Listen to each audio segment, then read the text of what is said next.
Bueno, bienvenidos a todos los que se están uniendo a nuestro canal Entre Páginas y Balones, un canal en el que vamos a hablar precisamente de los escritores que se dedican a hablar de ese tema tan interesante y de esa pasión que es el fútbol.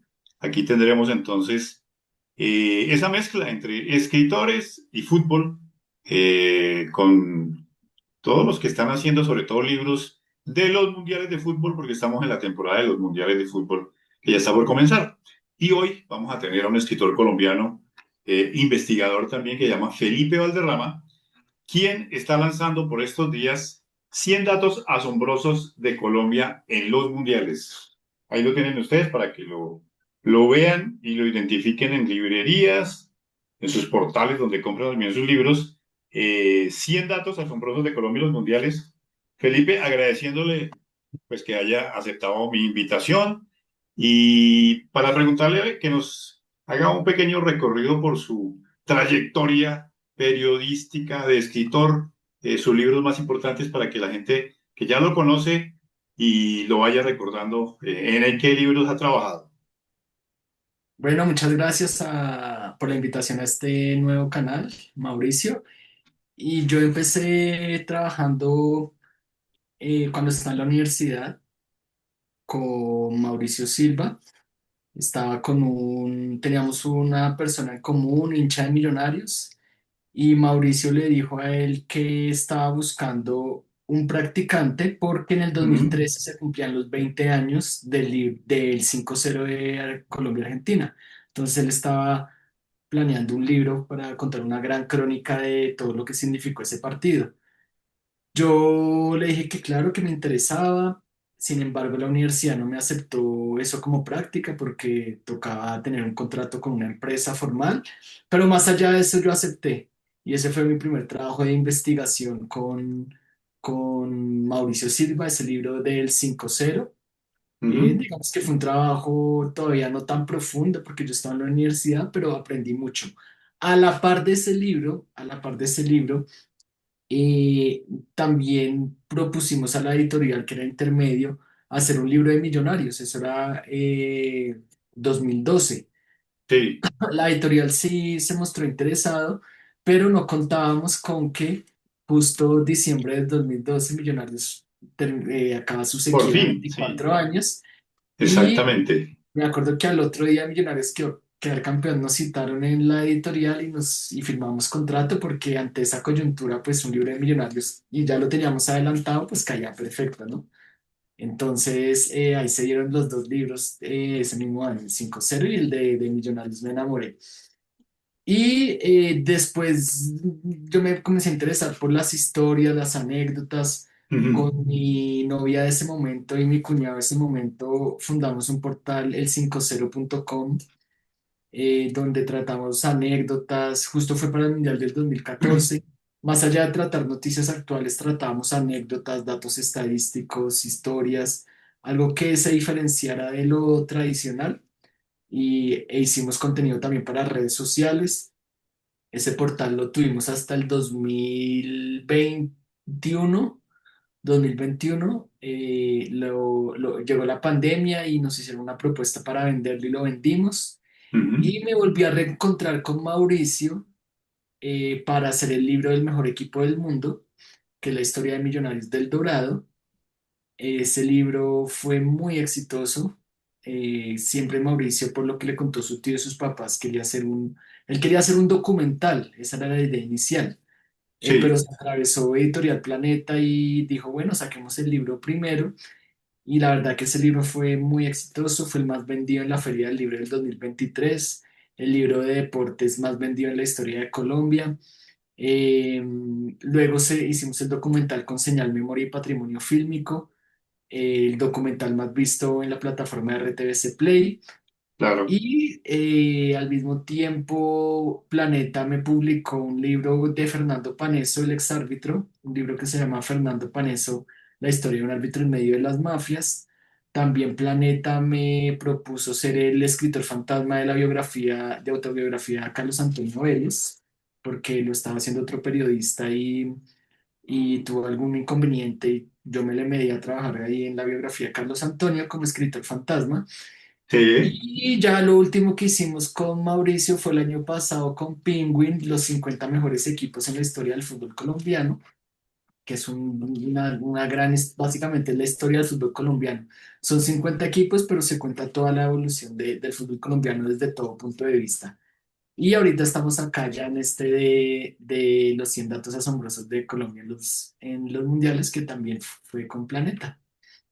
Bueno, básicamente usted ha hecho de todo en la literatura del fútbol porque ha sido escritor fantasma, como decía usted del libro de Carlos Antonio Vélez. Pero una pregunta es, ¿qué maestros, qué modelos, a quién leyó usted, quién le provocó esas ganas de escribir? ¿Cuáles fueron sus maestros? ¿Si fueron los argentinos, fueron los españoles? ¿Dónde está esa maestría para aprender a escribir de fútbol? No, mi maestro es más colombiano que nadie, que es Mauricio Silva. No, Mauricio Silva no es como tal periodista deportivo porque él ha escrito libros pero sí ha escrito pues grandes libros de deportes. Él Claro, escribió, por ejemplo, bueno, no de deportes, la biografía del Joey Arroyo, el Centurión de la Noche, sí. luego quién mató al Joey Arroyo. Hizo la compilación de las entrevistas a los mejores deportistas colombianos, que es Enséñame a ser héroe, volumen uno, 2 y 3.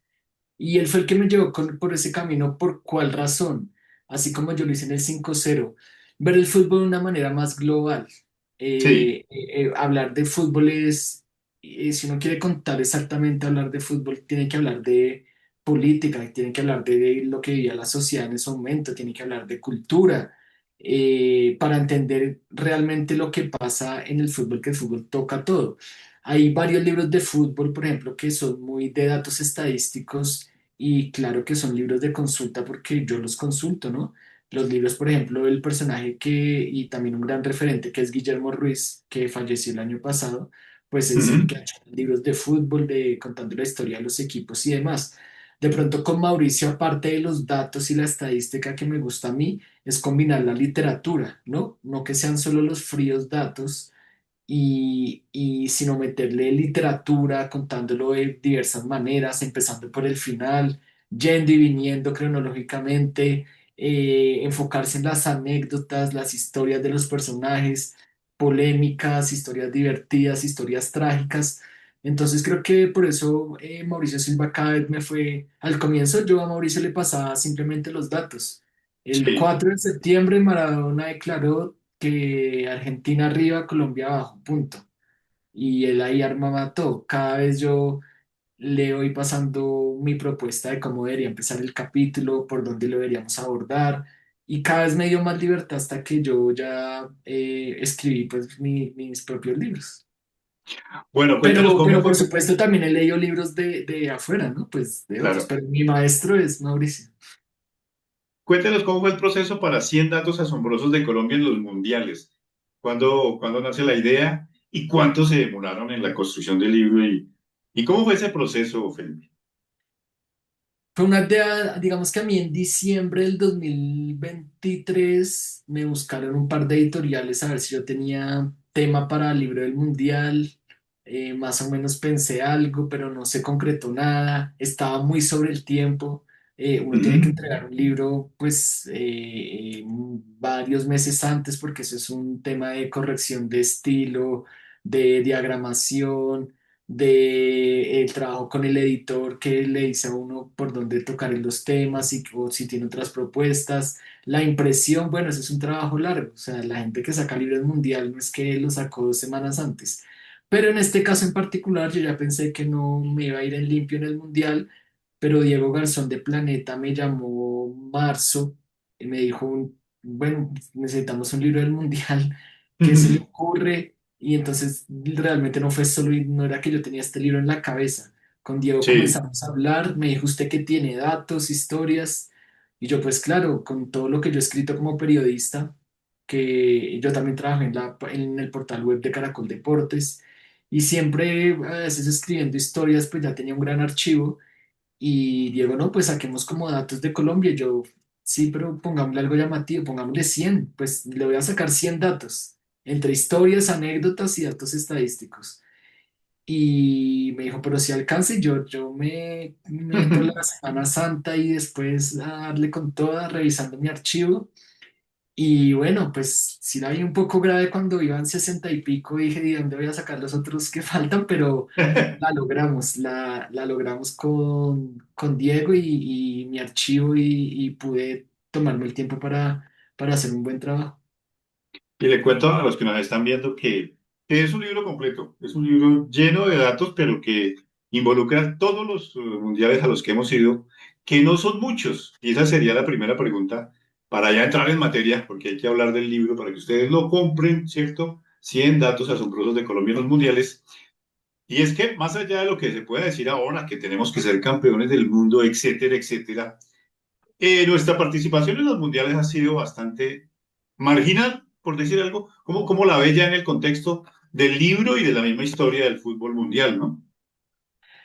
Sí, algo para tener en cuenta es que este libro no es solo de historias de la selección Colombia como tal, claro que es la Ajá, mayoría, el 80-85%, sino también hay cosas que tienen que ver del Mundial con Colombia, por ejemplo, campeones del mundo que han jugado en la Liga Colombiana o jugadores que estando en la Liga Colombiana fueron convocados por sus selecciones de otros países, o por ejemplo los periodistas colombianos que han estado presentes en más mundiales cubriendo el Mundial.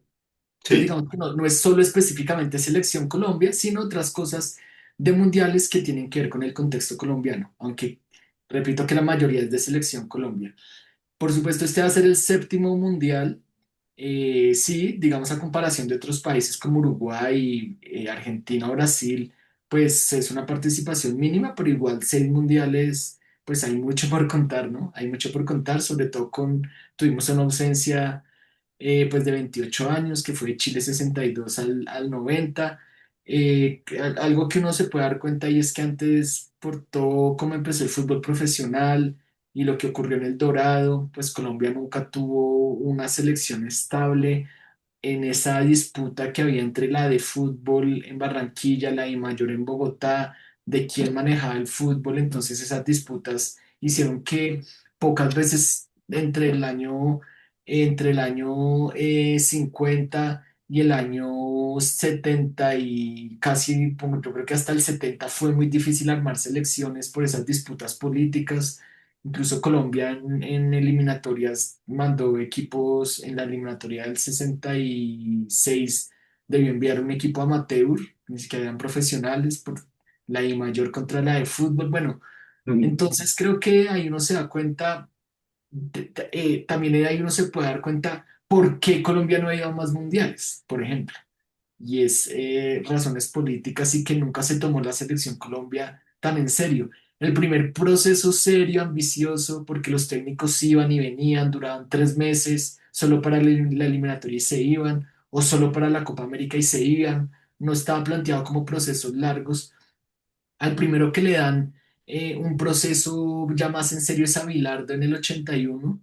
Le dicen a Alex Gorayev, usted se va a encargar del proyecto Selección Colombia al Mundial. Alex Gorayev, como ya conocía a Bilardo del Cali, lo nombra técnico, sí hacen varios partidos amistosos, preparación de casi un año, pero termina siendo un fracaso porque Colombia no gana ni un partido en esas eliminatorias al 82. Y ya después con la llegada de Maturana del 87, ya Maturana es el que le da estatus a la selección Colombia y se toma en serio, es que incluso en algún momento para los jugadores ir a la selección Colombia era hasta una deshonra, hasta Exactamente. bajaba hasta su Mm. currículum porque no, pero si siempre perdemos y no hay nada serio, yo ir a la selección Colombia al contrario me bajas puntos. Hoy cualquiera quiere estar hasta en una Pero, convocatoria. exactamente. Bueno, el 90 es el punto de quiebre, pero obvio que es el 62 es nuestra primera participación. Y en ese mundial usted recalca tres datos importantes que todos los que lo lean los van a conocer en detalle. Primero, la travesía de nuestra selección para llegar a Arica, ¿cierto? Donde tenía que jugar su partido. El segundo es el gol olímpico. Ya vamos a hablar si es tan olímpico. El primero no es el olímpico. Y el tercer dato, pues, es el empate, ¿no? Con la Unión de Repúblicas Socialistas Soviéticas, que en el uniforme decía CCPC. Con Colombia casi perdemos el 4-4. Chile es muy importante para Colombia, primer mundial y con una cantidad de historias bellísimas, ¿no? Claro, ahí es donde Alfo Pernera se convierte en el gran prócer. Bueno, Colombia siempre ha tenido grandes próceres y todos argentinos. Fernando Paternoster empezando en los 30. Bueno, en el 40 también hubo varios técnicos argentinos importantes que fueron sumando, pero Alfo Pernera cuando llega como jugador dura 5 años en Colombia, conoce el contexto del futbolista colombiano, sus cualidades, sus defectos. Es que duró 5 años en Colombia, la gente no tiene esa magnitud que Adolfo Pernera no estuvo ni 3 meses, ni 6 meses, no, Ujú. estuvo 5 años. Y varios de ellos siendo a la vez jugador y técnico de Millonarios, entonces ya tenía todo el contexto. En el 61 es un momento raro porque la de fútbol y la de mayor están pues en una relación cordial y por eso se puede armar ese proceso para que Colombia clasifique. Esa eliminatoria solo era juego ida y vuelta contra Perú, no era más. Y por eso, como Perú tenía mucha más tradición futbolística, la sede la pusieron en Arica, porque la Claro. organización chilena ya contaba con que Perú iba a ser el clasificado y Arica queda a unos 18 kilómetros de la frontera con Perú. Entonces, pues eso iba a hacer que los hinchas peruanos pues fueran a llenar Arica para ver a su selección. Masivamente, sí.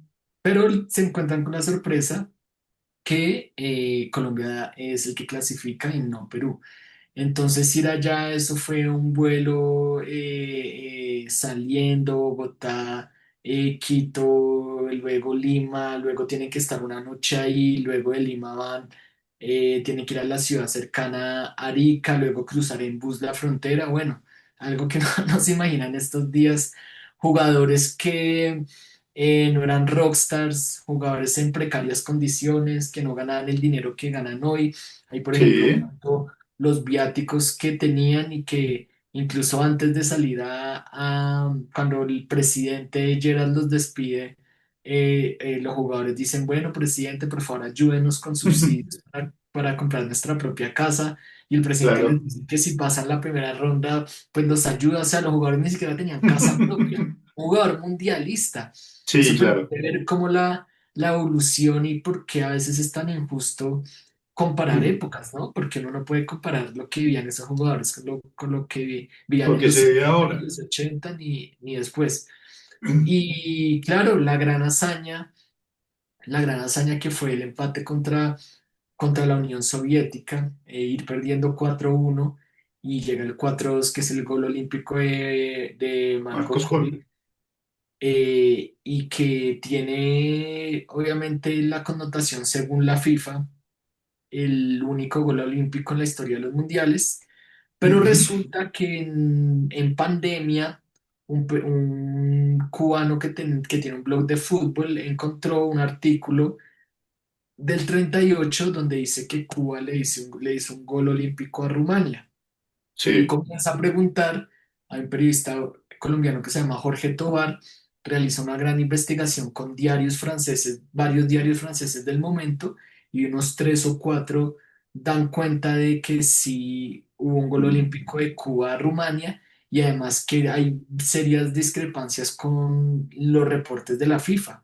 Incluso en los jugadores titulares de los periódicos son diferentes a los que uno encuentra ahorita en la página de la FIFA.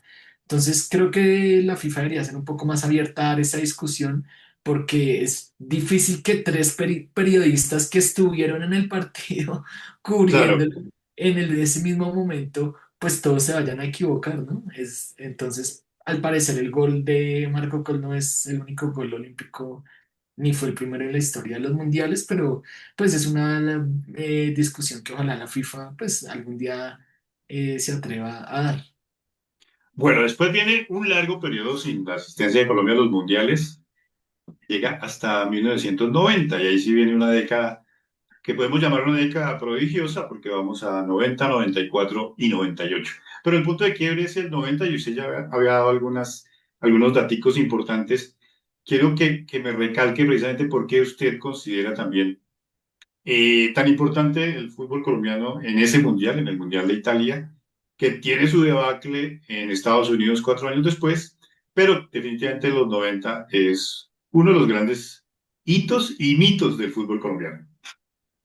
Bueno, ahí sigo con la historia de Maturana, que pues en el 87 lo nombran técnico, al mismo tiempo era técnico de Atlético Nacional, Ujú, y pues él es el que de verdad le da estatus. La labor de Maturana fue muy dura y Bolillo, porque ellos básicamente, Maturana, para darle estatus a lo que era ir a la selección, le dice a los jugadores, bueno, se van a vestir bien, les enseña a utilizar eso es real, les enseña a utilizar los ujú. cubiertos en la mesa. Sabemos que Sí. muchos jugadores vienen sin educación, vienen de zonas difíciles. Les dice, hay que hablar con la prensa, porque a veces los jugadores no hablaban con la prensa, no por soberbios, sino porque les costaba hablar en público, les Ujú, costaba hablar bien. Maturana les da libros para los que quisieran leer, les quieran leer y ser más cultos. Maturana en entrenamientos le decía a un jugador, haga la diagonal a la derecha, y el jugador no sabía ni qué era diagonal ni cuál era la derecha, y le tocaba amarrarse al jugador y decirle, mire, cuando yo le diga diagonal es este movimiento y la derecha es esta. Es decir, es prácticamente estar en una escuela de fútbol de niños, no con todos los jugadores, ¿no? Digo, es con algunos, ujú, pero le tocó una labor muy difícil, y por eso también yo digo es injusto a veces cuando dicen, le voy a poner un ejemplo actual, no, que porque Tony Cross, que llegó al mismo tiempo que James, sí pudo consolidarse y James no. A ver, con Tony Cross creció en un país donde no tuvo ningún tipo de problema, educación, papás con educación, que eran profesores, o cuando a usted le llega un jugador alemán, usted no tiene que hacer nada, solo pensar nada. en fútbol. El técnico solo tiene que pensar Ujú, en fútbol. Si le llega un jugador de otras regiones, pues tiene muchos más condimentos de infancia y demás. Entonces, por eso fue la labor tan importante de Maturana, y recuperar esa identidad que ya había del fútbol argentino de perdida, que era el juego vistoso, el toque-toque, un juego que vaya mucho con, con los valores colombianos, pero Maturana ya encuentra, por ejemplo, jugadores de varias regiones, de varias razas. Y bueno, siempre está la gran discusión que su base era Atlético Nacional, y se habla el cuento de la rosca paisa, donde algunos se sentían relegados porque como era técnico de Nacional, pues su base era Atlético Nacional. Ya en lo futbolístico, un fútbol, pues, de tener el balón, no un fútbol temeroso, ujú. y el gran partido, por supuesto, que es el de Alemania, donde si tiene la oportunidad de vérselo completo, que eso está en la página de la FIFA. Maturana antes de ese partido saca un delantero, saca a Iguarán y mete otro volante. Entonces dicen, ah, no, este lo que va a hacer es ir a A defenderse, defenderse, sí. a defenderse. Y el falso 9 que después lo puso tan de moda Guardiola, pero en varios momentos del fútbol se ha jugado sin 9, que era la gambeta Estrada, es decir, jugar sin un centro delantero, sino con un falso 9. Ese partido, Colombia le da un baile a Alemania, pero un baile es un baile, de juego exquisito, tanto que cuando ahí yo lo cuento en el libro, cuando van entrando al camerino del primer tiempo, Beckenbauer le dice a Maturana, esto parece el Brasil del 70, entrando al primer tiempo. Y Colombia, la verdad, que juega muy bien, impresiona. Ese fue un mundial que muchos lo han catalogado como el peor mundial de la historia en cuanto a lo futbolístico. Uno repasa la prensa y en la primera ronda los brasileños decían, este equipo no juega nada, los italianos, no se está viendo un Ujú. buen fútbol, este es un mundial de equipos cobardes. Entonces por eso ese partido de Colombia fue como, uy, pues por fin alguien está jugando buen fútbol. Argentina ya no era el mismo del 86 y Claro. Maradona jugaba media máquina con el tobillo inflamado, entonces Argentina también jugaba horrible, y Colombia fue como ese punto de, bueno, alguien acá pues, puede jugar bien. Y por supuesto, lo que sí muchas veces nos falta es que se lo come el bendito Fajardo debajo del arco, se lo come la gambeta Estrada de La cabeza, gambeta, ¿no? el arquero le saca a uno a la gambeta también un disparo cruzado, y en el Ujú. minuto 88-89 Littbarski hace el gol, pero Colombia no se desespera ni comienza a mandar centros al área, sino en una gran jugada del bendito, el Pibe Rincón, pues logra empatar el partido, y el gran personaje del Mundial en la primera ronda, que fue un gran personaje, la gente no se lo alcanza a imaginar, que fue René Higuita. René Higuita fue la sensación de la fase de grupos. había ujú, discusiones en la prensa de si eso era bueno o malo. o malo. Algunos decían que era un payaso, algunos arqueros lo Ujú. criticaban, otros decían, yo sí quisiera así un jugador en En mi mi equipo. equipo. Y la FIFA se da cuenta que los arqueros pueden jugar con los pies y ahí comienzan a hacer esa regla de que si le devuelven si Higuita puede que cuando le devuelvan el balón jugar con los pies, pues porque cualquier arquero puede y no quemar tiempo, porque los que no saben, antes el defensa le devolvía el balón al arquero y comenzaba a mamar gallo con la mano y eso era una quemadera de tiempo desesperante. Exactamente. Bueno, un gran mundial y como les decía, pues la debacle es 4 años después en Estados Unidos, precisamente, donde una la sede del mundial que viene. Obvio que para resaltar en ese mundial hay muchas cosas malas. La muerte de Andrés Escobar, ¿qué señalaría usted como nefasto también en ese mundial del 94 en Estados Unidos? Lo que fue el 5 de octubre, el 5 de septiembre del 93 al 2 de julio del 94, es decir, esos son 9 meses, Ujú, 10 meses, es lo que refleja lo que somos como sociedad, creo yo, en Colombia. El fútbol refleja lo que es Colombia como sociedad. De tocar techo y ganarle a Argentina y propiciarle su humillación, su mayor humillación en propia cancha de River Plate ganándole 5-0 y que si Paraguay le hacía un gol a Perú, los argentinos se hubieran quedado ni siquiera sin repechaje y eliminados del Mundial, de sí, tocar techo, de que Pelé nos diera favoritos del Mundial, de que Johan Cruyff dijera que el equipo que más le gustara era Colombia, a y tocar, si ya con el asesinato de Álvaro Ortega en el 89 el fútbol colombiano había tocado a fondo, esto fue meter la retroexcavadora y tocar más fondo, que fue el asesinato de Andrés Escobar. Entonces, ¿cómo en 9 meses puede cambiar todo? Eso es una gran reflexión que deja ese mundial. Y tiene que ver con muchas cosas, para nombrar rápidamente la injerencia del patrocinador, que el patrocinador consintió a los jugadores en todo, se metió y lo que querían era partidos y partidos y partidos y partidos porque ujú, eh, Colombia era la selección de moda. sí, claro. Así como lo fue el Santos en los 60, que el Santos de Pelé lo querían ir a ver en África, en todo lado querían ver al Santos de Pelé y viajó por todo el mundo. Digamos que en esos 6 meses no es que Colombia haya viajado por todo el mundo, pero Colombia jugó que 25, 26 partidos amistosos entre enero del 94 y la semana antes del Mundial. Colombia jugó 24, 25 partidos amistosos, eso no lo ha hecho absolutamente nadie. Colombia ahorita en estos 6 meses jugó dos, el que jugó Dos. contra Costa Rica y otros que va a Ujú, jugar ahí que a veces son hasta recocha, pero Colombia jugó 25 partidos amistosos antes del Mundial. No solo jugaba contra países, sino jugaba contra clubes, contra la Fiorentina, contra el Bayern, contra el Parma, contra Palmeiras, contra Sao Paulo. Eso era juegue y juegue y juegue. ¿Por qué? Porque tocaba facturar. El patrocinador facturando y la injerencia política. Antes de viajar al Mundial, que Juan José Bellini era el presidente de la Federación Colombiana de Fútbol, ujú, expresidente de la América y obviamente vínculos estrechos con el cartel de Cali. Antes de ir sí, al Mundial, pues los jugadores los llevan a visitar a los Rodríguez Orejuela, les ofrecen premios y aparte les dicen que por favor apoyen la campaña de Samper Presidente, que ese es otro capítulo a propósito de elecciones. Ahí tengo un capítulo exactamente. que siempre que hay elección, segunda vuelta presidencial, estamos en pleno mundial y eso también tiene unos condimentos ahí. Entonces, y que se remata con la amenaza antes del partido contra Estados Unidos, que le hacen al cuerpo técnico de si ponen a Barrabás, ahí yo lo cuento bien cómo fue la amenaza, si ponen a Ujú. Barrabás, van a matar a la familia pues de Bolillo y Barrabás, que son hermanos. Entonces ahí se ve cómo de tocar techo a tocar lo más bajo en ese proceso de USA 94.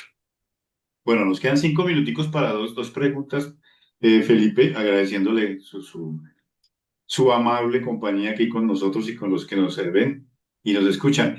El Mundial de Brasil, que para muchos es también otro de los grandes momentos, sobre todo por la figura de James, sus goles, su gol contra Uruguay. ¿Cómo resumiría esa experiencia de Brasil y qué puede pasar en materia de datos, de proyecciones? con la presencia colombiana en el próximo mundial, en el mundial de Estados Unidos, México y Canadá? Sí, pues el 2014 la mejor participación mundialista, jugadores en grandes, en la élite del fútbol mundial.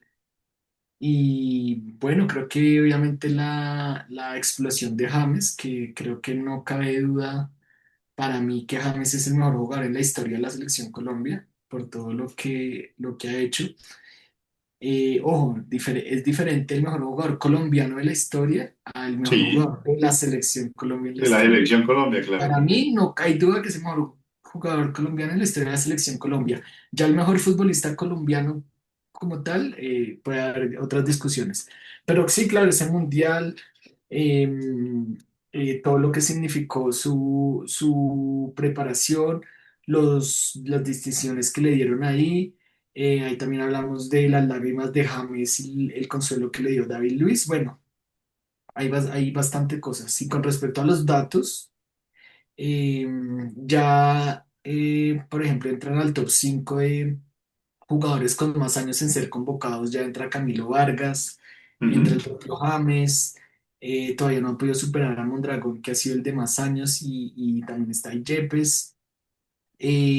Si James hace un gol, se convierte en el jugador de más años en marcar gol con la selección Colombia en mundiales. Si James juega, no recuerdo exactamente la cifra, algunos minutos, puede superar al pibe, es el que más minutos ha disputado en mundiales. Bueno, hay varios récords que se pueden dar en este mundial, y ese es el capítulo justamente 100, los récords que se pueden dar en este mundial. Bueno, Felipe, muchas gracias. Felipe Valderrama, recuerden, el libro es 101 datos asombrosos de Colombia a los mundiales para que lo compren en librerías físicas y también en las librerías virtuales. Gracias, Felipe. ¿Y qué proyecto para el futuro ha pensado? ¿Todavía lo tiene ahí? Sí, claro, hay varios proyectos, y el otro año también con Mauricio vamos a tener un libro que es un poco un tema, no puedo decir el tema, pero ya abarca no solo Colombia, sino a nivel internacional. Eso es lo que se viene para el otro año. Muchísimas gracias a Felipe Valderrama, escritor, investigador, periodista, por estar compartiendo con nosotros esta bella historia, estos 100 datos asombrosos de Colombia en los mundiales. Muchas gracias y muy amable. Bueno, gracias Mauricio, y a todos los que nos están viendo. Bueno, muy amable, muchas gracias y estaremos acá con otro invitado en nuestro canal de Entre Páginas y Balones para que ustedes le den me gusta a los videos y estén pendientes de todas las novedades que vamos a tener. Muchas gracias.